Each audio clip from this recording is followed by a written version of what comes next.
I've been thinking a lot lately about hope. And recently I read in a book that hope is not an emotion, that it's a way of thinking or a cognitive process. And it's a combination of setting goals, having the tenacity and perseverance to pursue them, and knowing and believing in our own abilities to achieve it. And hope can be learned. I thought this was so incredibly inspiring because it seems in the world today we've lost our sense of hope. So much chaos goes on in our lives day in and day out. And I have two daughters, 11 and 13, and so much goes on in their life.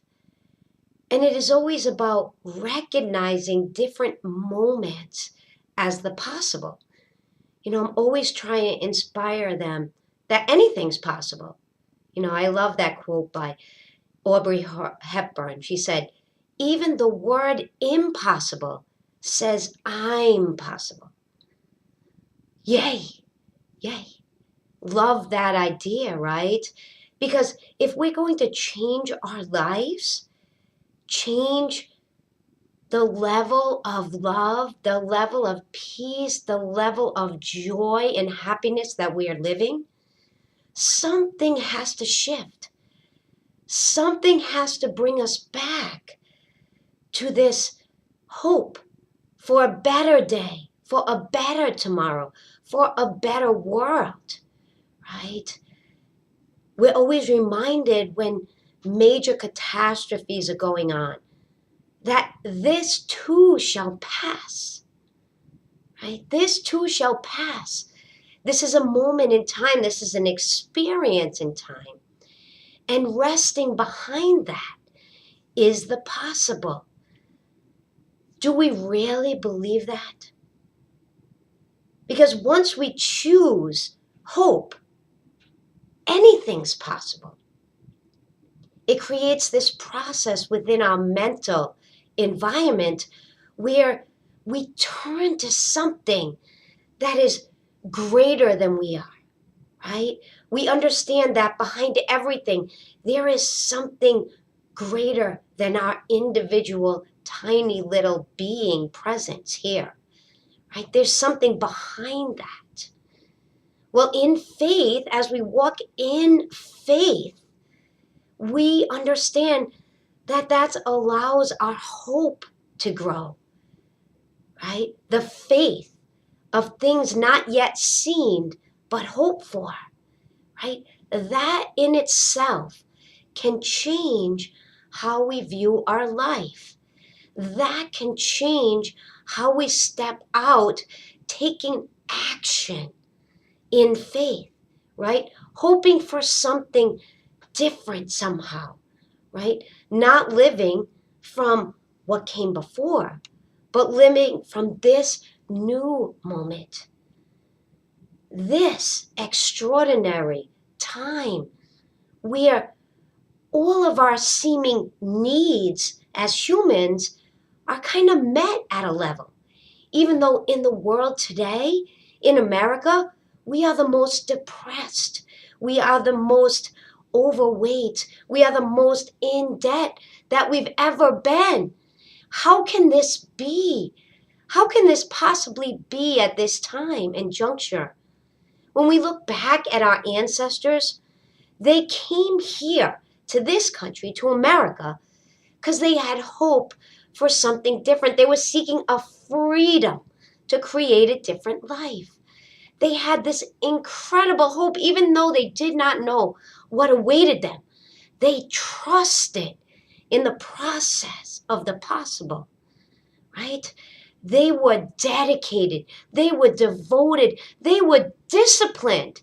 Because if they weren't, their life would fall apart because there was no one out there that was providing them with everything they needed. The world was not yet set up in the creature comforts of home. Imagine, they didn't have houses like we do today. They didn't have heating systems, cooling systems. They didn't have the technology today where any question you have, you can reach out in the electronic world and find an answer. Go and seek a specialist in that area. And then all the wisdom and knowledge that we've gained through the years, right? All the people that have come to inspire us in the possible.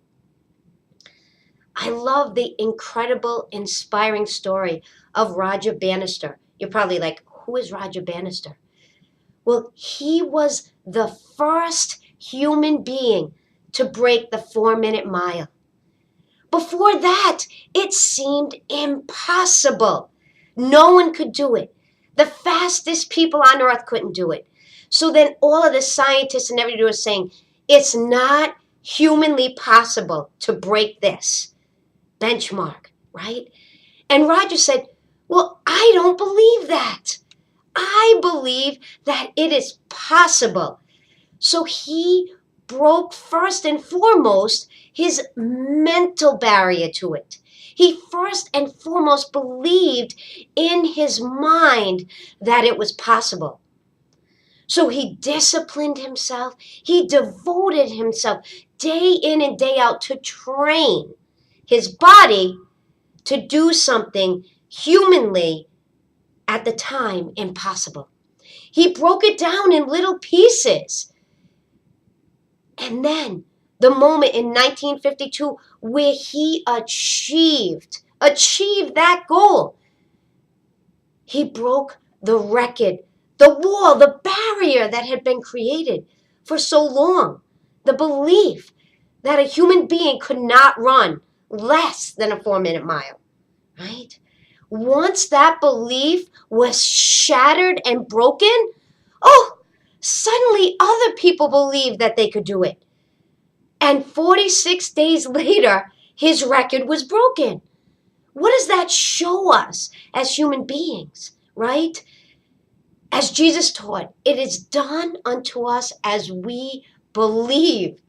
So once that record was broken and achieved, people started to believe, hey, look, if he can do it, I know I can, right? And things changed. Well, this is what we're looking for in our world today. Things to change. Hope for a new world, a peaceful world, a loving world. But guess what? Each and every one of us has to be the hope agent. We have to be the voice of hope in the world. We have to be the example of hope in action in our world. And first and foremost, that means that we have to achieve a level of mental discipline, devotion to something more incredible, something more amazing than ourselves. We have to realize that in every moment, our life has already been provided for. And that every day is truly a new day. What we think about it becomes our reality. Our thought created reality, right? So I offer you today to take one part of your life that seems impossible to change. Whether it's your diet, whether it's your gym workout, whether it's your meditation practice, whether it's your children and how you see them, whether it's your work environment and your coworkers, your spouses, your partners, the beloved family you came here with, whatever part of your life that you desire so strongly to change and shift, I invite you to start thinking about it in a new and inspired way. I invite you to discipline your mind, your thoughts around this subject.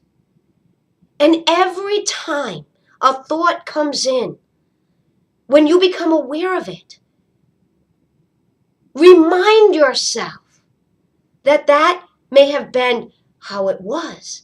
But today you're believing and hoping for something different. And the thought that you're going to plant, the seed that you're going to plant in the fertile soil of your mind is a beautiful one, a loving one, a hopeful one. And every time a thought around that subject comes, you will water that and nurture that seed that you've planted in the soil of your mind, lovingly, nurturingly, peacefully, kindly.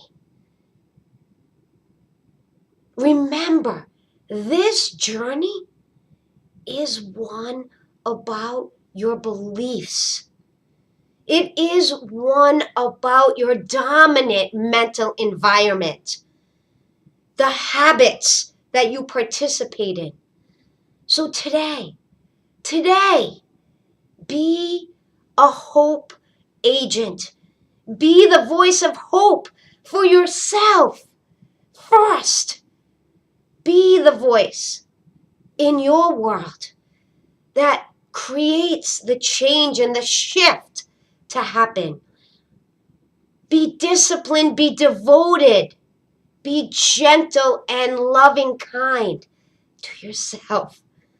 Laugh out loud. Truly be in love with the process of remembering who you really are and what you came here to be. Today, I invite you to join me in this journey of active hope. Being the hope in your world, the example of what hope looks like. To smile to those that you encounter. To bring a moment of loving kindness, grace to their day on this Valentine's Day. Shine the love and the hope within you into your world. Please join with me in this journey, the journey of awakening to love, to peace, to joy that's ready and just full on ready to give you all of itself. Be hopeful. Believe that change is possible. Be the voice of hope in your world today. Namaste.